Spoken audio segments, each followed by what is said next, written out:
magmaska kasi parang tayong long rangers dito. Mga miyembro ng kabinete at ating mamamayan. Ako po yung chairman ng National Task Force ng COVID-19. Ito po ang ginagawa ng inyong task force ngayon. Ayos na po yung ating organization. Meron tayong organization ng mga lahat-lahat na transportation, logistics, saka yung communications. Naayos na po natin yung ating mga supplies ngayon. Nakahabol na po tayo ng ating mga PPEs na pinamili po ng PSDBM at saka ng DOH mula China. Halos araw-araw po ang hakot ng ating C-130 ng mga gamit na yan. At ito po, kami rin po ang nagbibigay ng mga nag-distribute itong mga gamit na ito sa mga hospital dito sa Maynila at saka sa probinsya. Tumutulong din kami ng paghahakot ng mga ibang gamit sa Mindanao at saka sa Visayas gamit ng ating mga Air Force planes. Ito pong isa pong pinagkakaabalahan namin ngayon ay ang maghanap ng mga lugar na pwede natin gamiting isolation wards ng mga apektado ng COVID. Marami na tayong nakita rito, yung World Trade Center, yung PICC, yung Rizal Memorial Coliseum, yung Tala, lahat ng QI, handa na po yan. At saka kahapon, nagpunta kami doon sa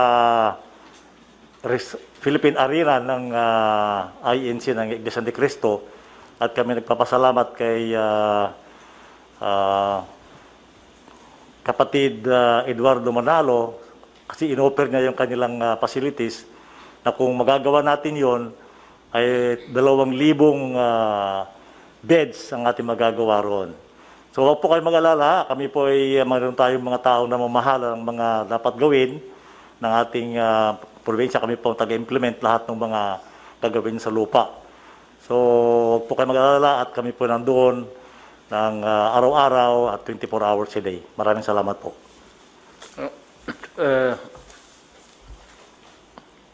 General Galvez. Sa ating mga kababayan, mag-report lang po kami na talagang yung plano po natin na National Action Plan ay on track. Yung capacity natin ng DOH ay lumalakas na po ngayon. Ang ating testing ay tumataas na ngayon na 2,400. And then yung na-accredit po na mga testing center ay umabot na po na 11. And then meron pa pong 8 na nag-a-apply na magkakaroon po ng testing. Sa ngayon po, nakita po natin na yung ating lockdown ay napakaganda po ng ating nagawa dahil po na-push po yung curve towards 1 month na delay. So, it gave us the capacity to improve our medical services. At the same time, nakita po natin na talagang mababa po yung ano natin. Sa ngayon po, napakaganda ng ating balita dahil kasi meron po tayong 11 recoveries ngayon. Kung titingnan natin sa ibang bansa, napakataas ng kanilang death rate. Sa US, they have 1,000 every day. Sa atin, nakita natin, sa atin hindi pa tumataas ng 30 o nakikita natin nagkaroon lang ng 8 hanggang 5 o hanggang mataas sa 10. Itong mga ito nakikita natin napakaganda ng ating preparasyon kumpara sa ibang bansa. Nakikita natin na ngayon ang Japan na napakayaman, ang kanilang health services hindi maka-accommodate ng mga nangyayari sa kanilang mga cases. Same so with Singapore, they conducted the lockdown. Nakita natin na maganda ang naging desisyon ng ating mahal na Pangulo na tayo ang pinakauna na nagkaroon ng tinatawag nating yung travel ban sa mga bansa na nagkakaroon ng COVID cases. At nakita natin na ang ating hard decision, yung desperate decision natin is paving the way for good results that we are having now. Yun lang po at maraming po salamat. Maybe Secretary Duque, then maybe Sunny would want to just say a few statements about after Secretary Duque. Magandang gabi po, Mr. President, at sa akin po mga kapwa miyembro ng gabinete, at sa lahat po ng atin mga kababayan. Ako po ay taus-pusong nagpapasalamat dahil po sa napakamalakas na suporta na ipinamamalas ng ating Pangulo, at kaya naman po marami din po tayong mga tagumpay na nakakamit sa pagsulong po ng ating programa laban, yung plano po natin laban po sa COVID-19. At nabanggit na po ng mga iba't ibang mga kalihim ang kanila pong mga nagawa na, at hindi ko na pa uulitin. Ang mahalaga po ay ang pagkakataon kinakailangan gamitin para bigyan ng pagkilala ang ating pong mga healthcare workers, ang ating pong mga frontliners. Sila po ang taga-salba ng ating pong mga pasyente na tinamaan po ng COVID-19 infection, at kaya po saludo po kami sa lahat po ng mga healthcare workers, ang mga doktor, ang mga nurses, at lalo na po yung pong nagbuwis ng kanilang buhay. Meron 11 po tayo na pumanaw ng mga doktor. At ito po ang masasabi ko, wala akong katumbas ang inyong kabayanihan at ang inyong pong sakripisyo sa pagsalba ng buhay ng mga naapektuhan po ng COVID-19. At maganda po ang halimbawa na ipinakikita ninyo, at kayo po ang pinanggagalingan ng lakas at pasasalamat ng ating pong taong bayan sa inyo pong patuloy na sakripisyo. Ang ating pong mga frontliners ay malakas po ang suporta ng Pangulong Duterte, at hindi po kayo pababayaan. Mahirap man po ang inyong trabaho, ngunit andyan po ang lahat po ng mga namumuno sa gobyerno para bigyan po kayo ng sapat na suporta, kagaya po ng personal protective equipment. Ay kayo po ang number 1 priority sa pagbibigay po nitong mga kasangkapang ito. At ganun din po sa atin pagpapalawig ng pagsuri ng ating pong mga specimen, ay ang mga healthcare workers din po ang number 1 priority. So ito lang po ang akin masasabi, at pagka ihahambing po natin ang bilang ng mga may impeksyon sa Pilipinas, ay isa po tayo sa may pinakamababa na bilang sa 3,764 po ang bilang as of yesterday.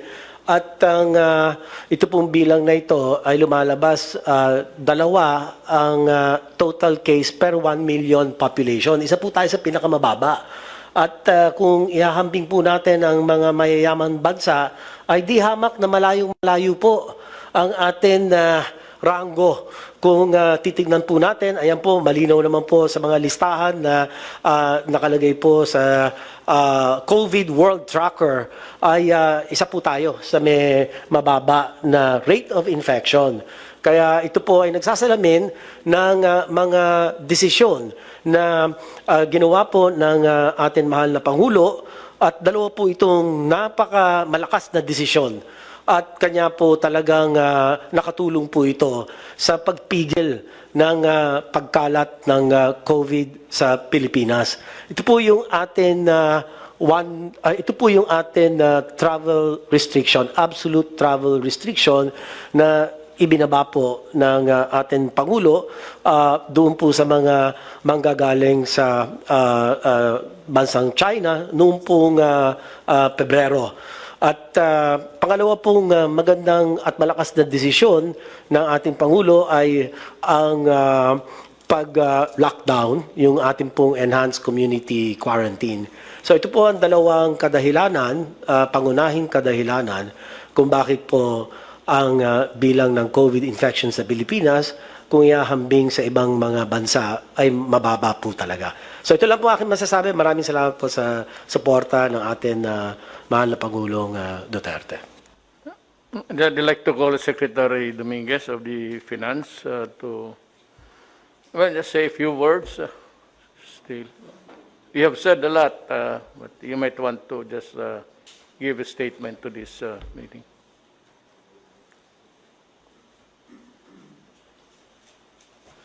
Gandang gabi, Mr. President at members ng Cabinet. Before we start, tignan natin kung saan tayo nanggagaling sa in terms of the economy ho. Nung pumasok kayo noong 2016, ang order niyo ho sa amin ay is to manage the economy for the welfare of the Filipino people. Ang ibig sabihin nun, lahat ng collection natin ng taxes should be collected efficiently at lahat ng gastos natin should be very conservative and really wag tayo magwaldas ng pera. So, ang resulta ho nun ay maganda yung position ng economy natin. So, kaya even though we have a bad luck to have this COVID-19, we are very well prepared. Ang growth ho natin from 2016 ay average 6.4%. Yung collection natin ng income ng government is the highest in 22 years as a percentage of our growth.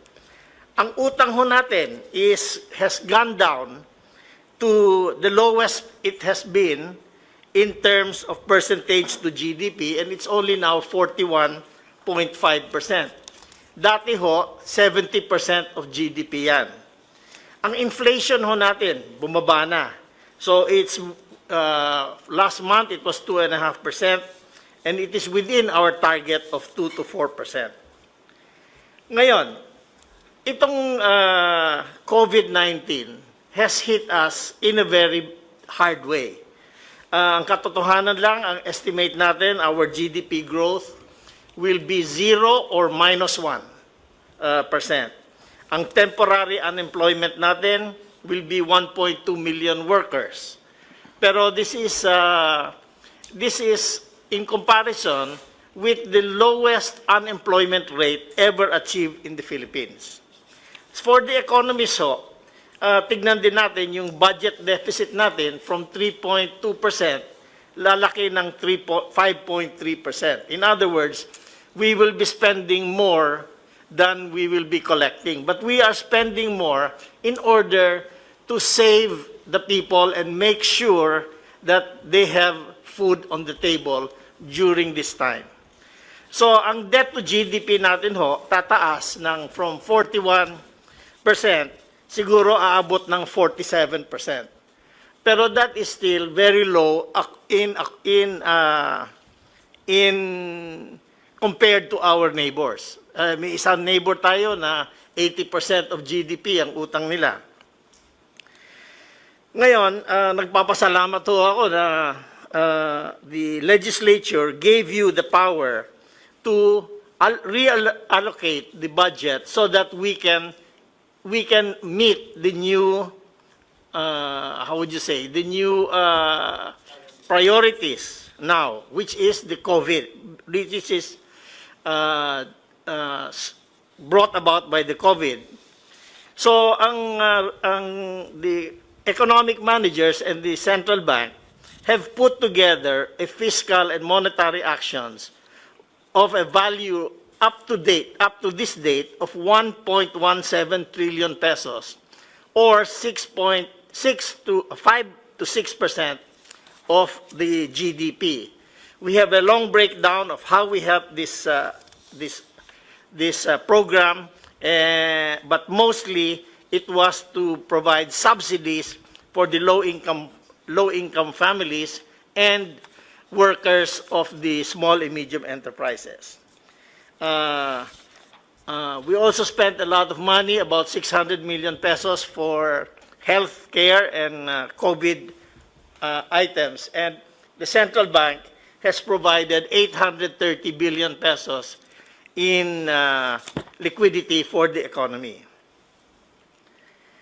So, this is what we have done so far. Ngayon, right now, we are working on our recovery or our bounce back program. But to do that, we have to analyze first what is the damage to the economy.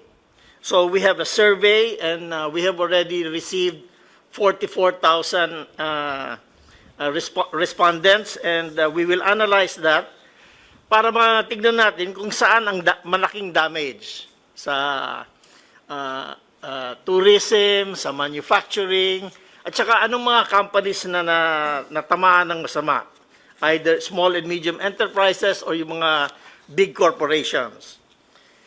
So we are also coming up with the program to continuously borrow more money to support the Philippine economy and our fight against this COVID. Right now, tinatap natin yung mga kaibigan natin sa ADB at saka sa World Bank. And we will probably be borrowing mga 5.6 billion US dollars from them. Kung kulang pa ito, we will go to the commercial market. Pero okay naman ang credit rating natin. Tumaas nga, BBB plus na tayo, the highest ever. So we are confident ho na we have the financial capability to bridge this problem of that COVID has brought us. So we want to assure all our citizens na at this point in time, we have the money, although we have to realize na hindi naman endless yung pera na ito. So kailangan we have to spend it correctly. Hindi yung for wasteful expenditures. So the program is to spend first to help the poorest families, and then to help the small and medium enterprises, and then to provide support for the companies that are supported by their banks. So, Mr. President, you have created an economy that can stand a hard hit, and I think the Filipino people should thank you for your very conservative economic policies. Salamat, Secretary Sunny Dominguez. Before we end, I'd like to make a recap. Ako na ang mag-summarize ng ano yung mga